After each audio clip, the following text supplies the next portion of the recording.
Yo, what's up? Welcome back to another episode of the SWUS College Football Week 8.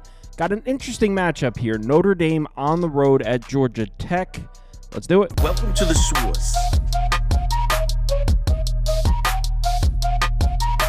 The SWUS. SWUS. Hey, get the SWUS. All right, like I said, Notre Dame's on the road here. Georgia Tech catching 11.5, it looks like, pretty much across the board. Total sitting at 49.5, pretty much across the board. So let's take a look at this matchup. We'll start with the Notre Dame offense. And, I mean, we know what this Notre Dame offense is. They want to run the football. They're 48th in rushing frequency. If you look at their offensive numbers on the year, pretty clear that this is a one-dimensional offense, very reliant on the run game. Although, let's give Riley Leonard some credit. He did throw the ball efficiently in his last game. We'll talk about it in a second. They're 28th in yards per play, 70th in success rate. Rushing numbers, they're 5th, 57th, and 6th. Passing numbers, obviously not as good. 95th, 84th, and 77th. Riley Leonard's numbers on the season look much better after last game. 979 yards through the air, 6.6 yards per attempt, 6 touchdowns, 2 interceptions. His last game against Stanford was a good one. 248 passing yards we saw from Notre Dame. Over 48% success rate per dropback, 9.2 yards per attempt. Really the first time we saw Riley Leonard have a big game throwing the football for Notre Dame. In his first 5 games with the team, Notre Dame was averaging just 171.6 passing yards per game, 6.24 yards per attempt, success rate per dropback under 39%. So it was looking pretty bad for the Notre Dame passing attack. Obviously, looking forward, going to be tough to win playoff games with a completely one-dimensional offense. Definitely a good sign that Riley Leonard finally had a good game throwing the football. That being said, Stanford's pass defense is pretty awful. They specialize in stopping the run. That's by far the strength of their defense. So Riley Leonard definitely doesn't deserve a parade for throwing the ball on Stanford. That being said, he's now going to play against the Georgia Tech defense, which has similar numbers to Stanford. Much better against the run. 65th in yards per carry, 32nd in success rate per rush, 30th in effective rush. Pass defense numbers, 82nd, 95th, 102nd. So another defense that specializes in stopping the run. Can Riley Leonard have back-to-back nice-looking games throwing the football? Well, the fact that this is a home game for Georgia Tech is a huge sign for them. They've played much better defense against the pass in their home games. In their 3 home games, they're allowing just 169 passing yards per game, 5.87 yards per attempt, success rate per dropback under 33%. Excellent numbers against the pass at home. On the road, they've been cooked through the air. I mean, 289 yards per game, 9.6 yards per attempt, 49.5% success rate per dropback. These numbers are terrible. They've gotten cooked on the road. This game's at home, so that's a good sign for Georgia Tech. But, I mean, it also could be that they've played some shitty offenses at home. Georgia State, VMI, that's an FCS program, and Duke, I mean, they've played much tougher competition on the road. That could be why their pass defense numbers look so good at home. That being said, if we're talking about strictly the passing attack, I would throw Notre Dame in the same conversation as Georgia State and Duke. In fact, I would take Malik Murphy and the Duke passing attack before Notre Dame's. Again, if we're strictly talking about the passing attack. So I don't think Riley Leonard's going to have back-to-back big games throwing the ball. I think Georgia Tech should be able to limit that. The real question's going to be, is Georgia Tech able to stop Notre Dame's rushing attack? Obviously, we pulled up this graphic before. Very one-dimensional offense. They need to run the football. 5th in yards per carry, 6th in effective rush. And in both their road games, they ran the ball all over Purdue and Texas A&M. Now, Texas A&M was impressive in that opener. Who cares about Purdue? They have the worst defensive front in the Big Ten, so I'm certainly not celebrating that. But Notre Dame was able to run the football in both their road games so far this year. But the thing is, I kind of like this Georgia Tech run defense this year. They've done a great job this season with the exception of one game. In their first 5 FBS games, they were allowing just 3.8 yards per carry, 36.5% success rate per rush, under 104 rushing yards per game. Those are great defensive numbers against the run. Now, in their last game against North Carolina, it was bad. North Carolina, 5.9 yards per carry against Georgia Tech, success rate per rush over 51%. This is not good. So what do we do with this data point here? Was this an outlier? Do we trust the first 5 games and say, it was just a bad one for Georgia Tech? Or was this a reflection of what Georgia Tech's defensive front really is? Personally, I've seen enough from Georgia Tech's defensive front against the run this year to have some faith in them. this does concern me a little bit. So as far as making a prediction on this side of the ball, I do think Georgia Tech's able to give Notre Dame's offense some problems, but they will be able to move the sticks on the ground. Just maybe not consistently. It won't be a steamrolling. I like Georgia Tech to be able to give Notre Dame's offense some problems. Now, what about on the other side of the ball? Let's take a look at Georgia Tech's offense, and honestly, they look pretty much exactly how we expected Georgia Tech's offense to look coming into the season.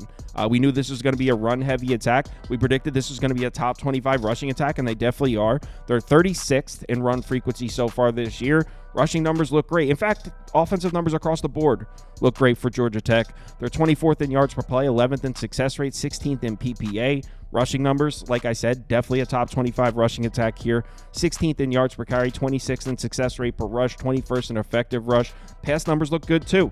Haynes King has really been good. So again, Georgia Tech's offense has looked exactly how we expected it to look. This isn't a fluke. They brought back Haynes King at quarterback. He could run the ball a little bit. Star running back Jamal Haynes. I believe they brought back 4 starters on the offensive line. So this is not a fluke. This is who Georgia Tech is. This is a top 25 rushing attack.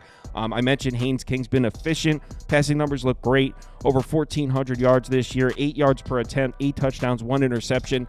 Not a ton of big plays through the air. Just a C- big time throw rate. But QB rating looks good. Turnover worthy play rate looks great. He protects the football. Georgia Tech is not really an offense that's going to give you big plays through the air. I mean, this is an offense that wants to run the football, and Haynes King is honestly the perfect quarterback for it. I feel like people may have gotten a little bit ahead of themselves when it comes to Haynes King and the Georgia Tech passing offense, because through the first 5 games, I mean, they were averaging 276 passing yards per game. Success rate per dropback was over 53%, over 9.3 yards per pass attempt. Georgia Tech was looking like this elite passing attack, but that's not who they are. And then in the last 2 weeks, they saw some better defenses in Duke and North Carolina, and we saw the passing attack come crashing down to earth. Now, something to look at on this graphic, obviously the first thing that jumps out at you, 5.6 yards per pass attempt in the last 2 games. That's a concern, and it is a concern.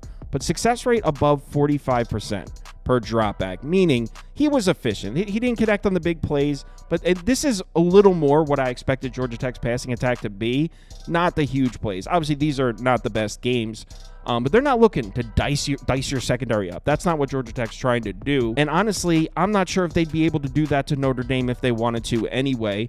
We saw Notre Dame's pass defense have one bad game against Northern Illinois in the biggest flat spot of all, coming off the Texas A&M game. And really, they just allowed a couple of big plays, 9.9 yards per attempt, but a 35% success rate per dropback. So they weren't even consistently throwing on Notre Dame like that. Just, like I said, just the ultimate flat spot. In their other 5 games, they're allowing just 4.6 yards per attempt, 26%.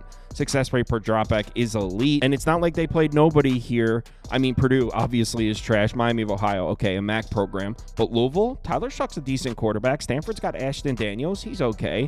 A&M, Connor Wegman played in that game. He can play. So they did see some quarterbacks. Nobody has been able to throw the ball in this Notre Dame defense. In fact, Notre Dame's in the conversation as far as best pass defenses in the FBS.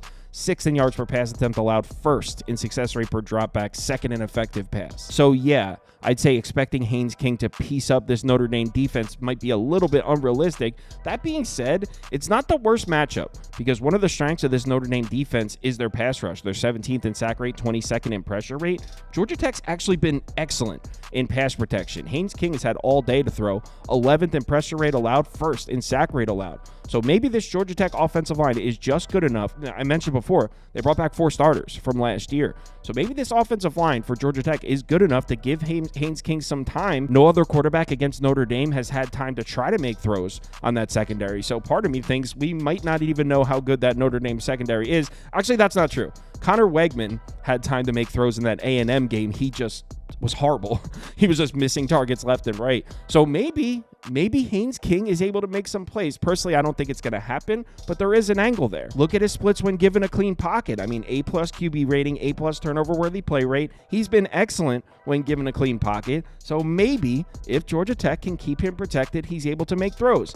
Again, I think we should be spending more time looking at the rushing attack, and we'll do that now, but I don't think it's impossible. Now, as far as Georgia Tech running the football here, it's been pretty consistent this season. There was really just one game where they were unable to run the ball on the road at Louisville in week 4, just 2.65 yards per carry, 25% success rate per rush. And that is concerning, but considering we have 6 other data points indicating that this Georgia Tech run game is strong, I'm willing to write the Louisville game off as maybe a little bit of an outlier. We just saw this Georgia Tech rushing attack go on the road into Chapel Hill, rushed for 7.7 yards per carry, 371 yards on the ground against that North Carolina defense, which, by the way, had been pretty good this year. So this is a Georgia Tech run game I trust. And look, the Notre Dame defensive front is tough. It's not easy to run the ball on Notre Dame, but it hasn't been unbreakable. Yes, in their 5 games against teams not named Louisville, they held opponents to just 3.37 yards per carry, but 43% success rate per rush is not elite. In fact, that's slightly below average.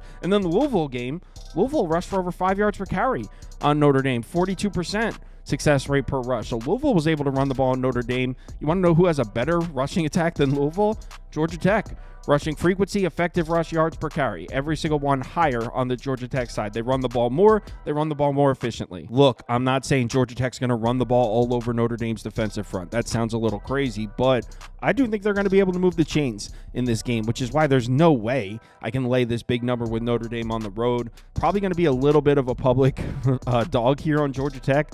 I don't care. I took the 12. I'm in on Georgia Tech plus 12. Think they're able to run the ball. I also think they're able to give Notre Dame's offense some problems. So I took Georgia Tech plus 12. There's just really nothing that we've seen so far that would indicate Georgia Tech's going to be beaten badly. I mean, in that Louisville game where they lost by 12, you can argue they should have won that game. That was a weird finish. Nothing I've seen from Georgia Tech indicates they're going to get their asses beat here. So I took Georgia Tech plus 12. I think they're able to run the ball a little bit. If you want to see all the bets I currently have open, head over to KyleKirms.com and click on Open Bets. You'll see all mine as well as everyone on the staff here. Also, if you sign up to Sauce Network Plus, it comes with access to the Discord, and you can participate in the weekly betting league. $150 on one of these trophies go to the winner every single week.